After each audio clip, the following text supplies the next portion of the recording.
అదేవిధంగా ఇంకొక విషయం, కొంచెం ఎమ్మెల్సీ గారు చొరవ తీసుకొని మున్సిపాలిటీ కాంట్రాక్టర్లు కూడా బిల్లులు చెల్లించే విధంగా కొంచెం ప్రభుత్వం దృష్టికి తీసుకోవాలా. అన్ని చెల్లిస్తాం.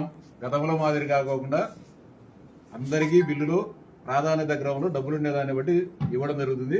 ఖచ్చితంగా అందరి బిల్లులు వస్తే మీరేం టెన్షన్ పడాల్సిన వల్ల ప్రాధాన్యత క్రమం అంటే ఇప్పుడు సిఎఫ్ఎంఎస్ లో అప్లోడ్ సీనియారిటీ ప్రకారం ఉంటుంది. సిఎఫ్ఎంఎస్ లో డబ్బులు వచ్చేదాన్ని బట్టి ఉంటుంది. ఇప్పుడు దగ్గర 1,30,000 కోట్ల రూపాయలు కాంట్రాక్టులు చెల్లించాల్సిన ప్రాధాన్యత ఉంది. మొన్న వేంపల్లిలో ఉంది, ఎవరేం అడగలేదు కదా. డబ్బులు 10 కోట్లు లాస్ట్ గవర్నమెంట్ లో పనిచేసిన దానికి డబ్బులు ఇచ్చినారు. 10 కోట్లు ప్రాధాన్యతలో డబ్బులు వస్తాయి. అందరికి ఏం టెన్షన్ పడాల్సిన వల్లే.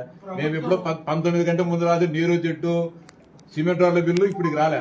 ఇప్పుడు కానీ ఇచ్చే పరిస్థితి లేదు. ఆ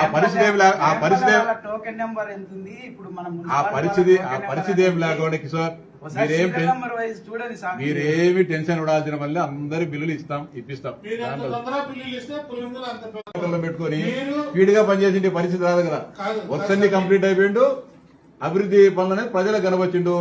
కాంట్రాక్టర్ సరిగా పెట్టుకోకపోవడం. పరిపాలించింది 3 సంవత్సరాలు 2 సంవత్సరాలు కరోనాకే పోయింది. అదంతా అనవసరం. ఇప్పుడు మనము పులివెందులను అభివృద్ధి